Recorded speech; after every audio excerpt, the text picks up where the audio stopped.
V G dear, क्या तुम हमें कुछ नहीं बताओगे? उसने कोयल सी आवाज में कहा। और उसी पल ऐसा महसूस हुआ जैसे उस चीज में जान आ गई हो।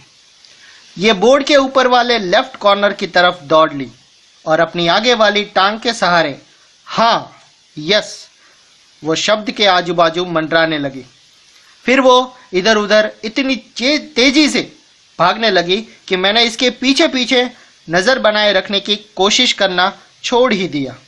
मेरी पार्टनर आगे को झुकी हुई थी और ऊंची आवाज में उसने वर्ड को जोड़े, TRAITOR, ट्रैटर, गद्दार। क्यों? इसका क्या मतलब बनता है? मुझे पता नहीं है, मैंने दुखी होते हुए कहा। मेरा कॉलर बहुत टाइट महसूस होने लगा था। लेकिन उसका कुछ तो मतलब जरूर होगा। विजिडिया, क्या तुम हमें ज्यादा डिटेल से नहीं बताओगी? ASKHIM, ask him. उससे पूछो। उससे पूछो? किससे पूछे वीजी? मैं जा रहा हूं, मैंने सांस रोकते हुए कहा। उठने की कोशिश की, लेकिन मेरी उंगलियां उस भयानक बोर्ड के साथ चिपकी हुई महसूस होती थी और मैं फिर से वापस धड़ाम से बैठ गया।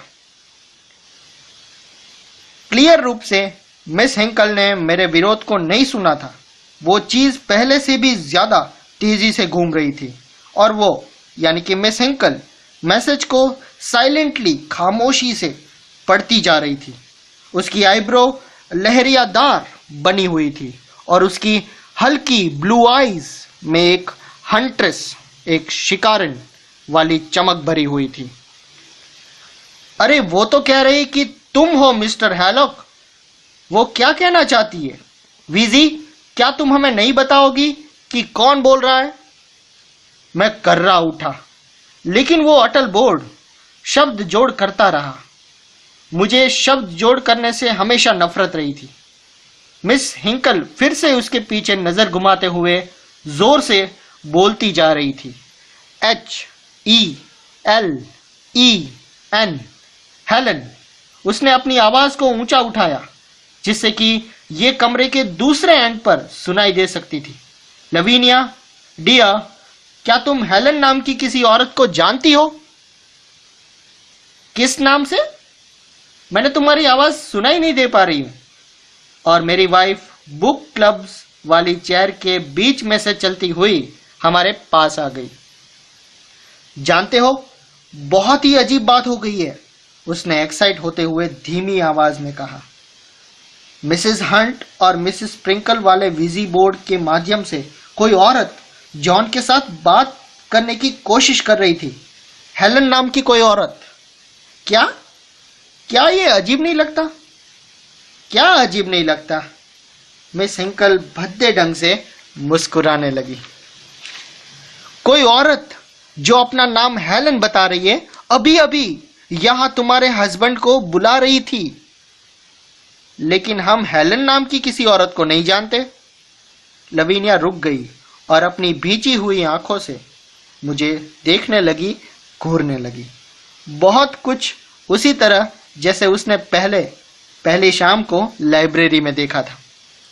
और फिर कमरे में अलग अलग पार्ट से दूसरे जोड़ तोड़ करने वाले अपनी अपनी रिपोर्ट लाने लगे। उन 5 वीजी बोर्ड में से हर एक बोर्ड मुझे मेरा नाम लेकर पुकार रहा था। मुझे ऐसा लगा जैसे मेरे कान डार्क रेड, फिर पर्पल और फिर मरून रंग के हो गए। मेरी वाइफ मेरी तरफ ऐसे देख रही थी मानो मैं कोई अजीब कीड़ा मकोड़ा हूं।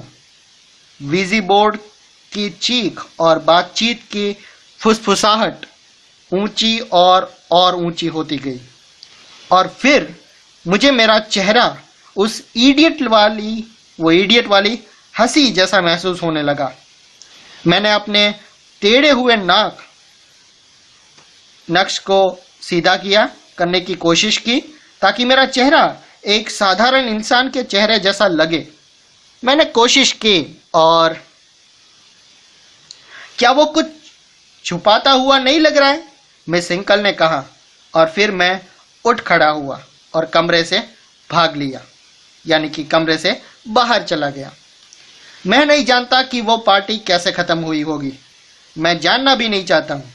मैं सीधा सीढ़ियों से ऊपर चला गया और अपने कपड़े उतारे, यानी कि बदले, और बिस्तर में घुस गया और वहां जलते हुए गम अंधेरे में पड़ा रहा। जिस बीच नीचे हॉल में लास्ट गेस्ट के जोर से आवाजों में गड़गड़ाहट की आवाज आई कि उसने कितनी बेहतरीन शाम बिताई थी।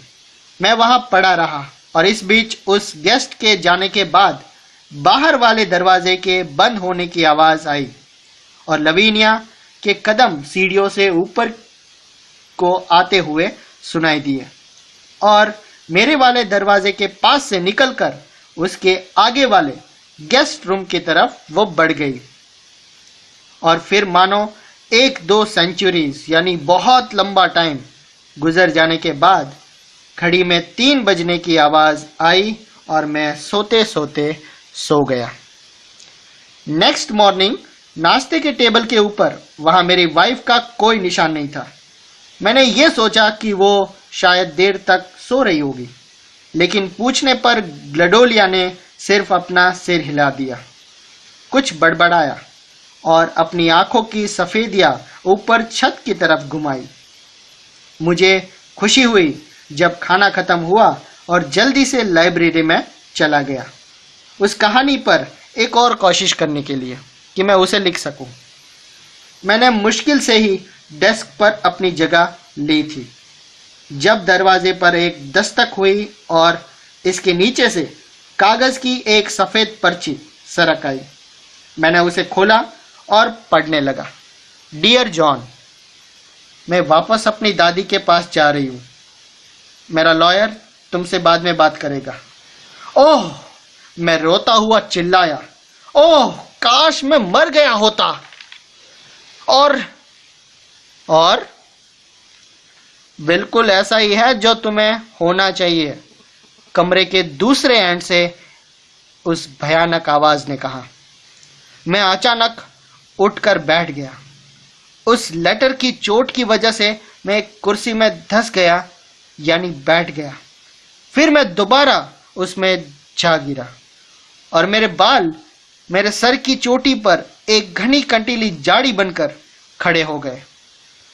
फर्श के पार से मेरी तरफ ठाठ से आता हुआ जूतों का बहुत ही अच्छी तरह से पॉलिश किया हुआ एक जोड़ा, जो एक मोटी जाली का बना हुआ था। मैं एक तरह के भयानक आकर्षण के साथ उनकी तरफ टकटकी लगाए देख रहा था और फिर उनकी चाल में कुछ ऐसा था जिससे मेरा ध्यान आकर्षित हो उठा और मैं उन्हें पहचान गया। इधर देखो, मैंने कड़क आवाज में कहा। इस तरह यहां आने से तुम्हारा क्या मतलब है? मैं ऐसा किए बिना रह नहीं सकती थी, उस आवाज ने कहा, जो जूतों से लगभग 5.5 फीट की ऊंचाई के एक पॉइंट से आती हुई लग रही थी। मैंने अपनी आंखों से ऊपर को उठाई और तुरंत उसके गाल मुंह को पहचान गया। तुम क्यों नहीं रह सकती? बहुत बढ़िया तरीका है व्यवहार करने का, सेक्शंस में यानी कि टुकड़ों के रूप में चल के आने का। अगर तुम मुझे वक्त दो, उस मुंह ने चिड़ी हुई आवाज में जवाब दिया। अगर तुम मुझे वक्त दो तो मैं तुम्हें यकीन दिलाती हूं कि मेरा बाकी का हिस्सा भी तुरंत आ जाएगा। लेकिन तुम्हें क्या प्रॉब्लम है? बात क्या है? इस तरह मेरे पहले तुम्हें कभी नहीं किया करती थी।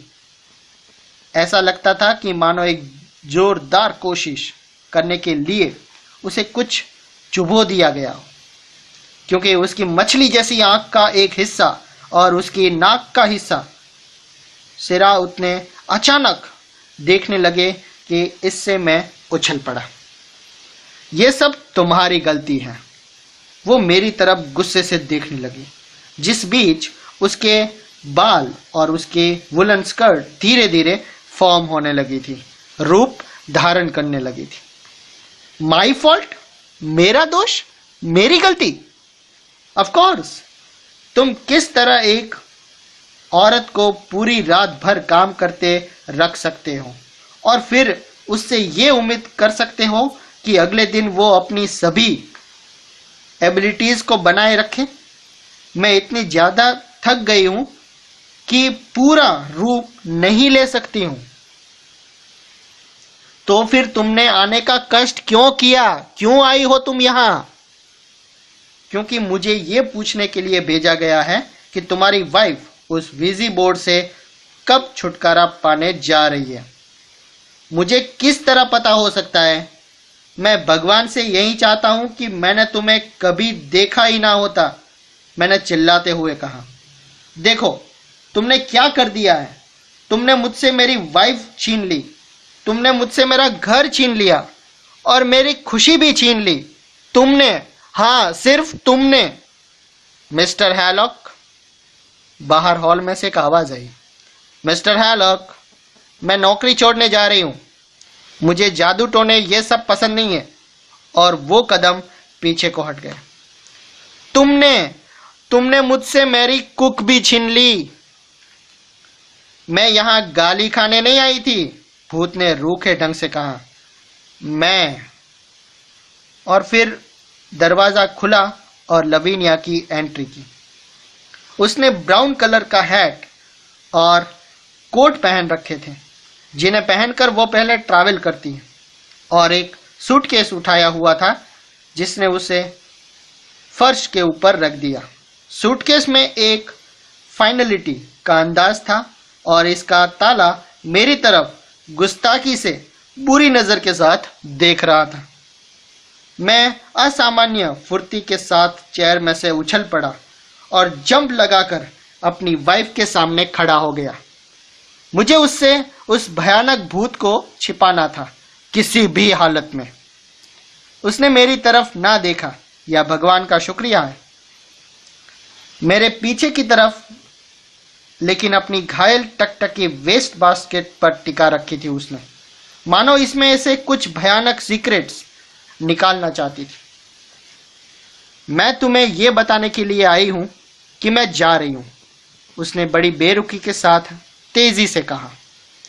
ओहो हाँ, मैंने एग्री करते हुए अपनी बाहों को थपथपाते हुए उसे कोने से यानी कि कॉर्नर से ध्यान को हटाने के लिए, बढ़िया है, बहुत अच्छी बात है। तो तुम चाहते हो कि मैं चली जाऊं, यही ना? उसने जानना चाहा।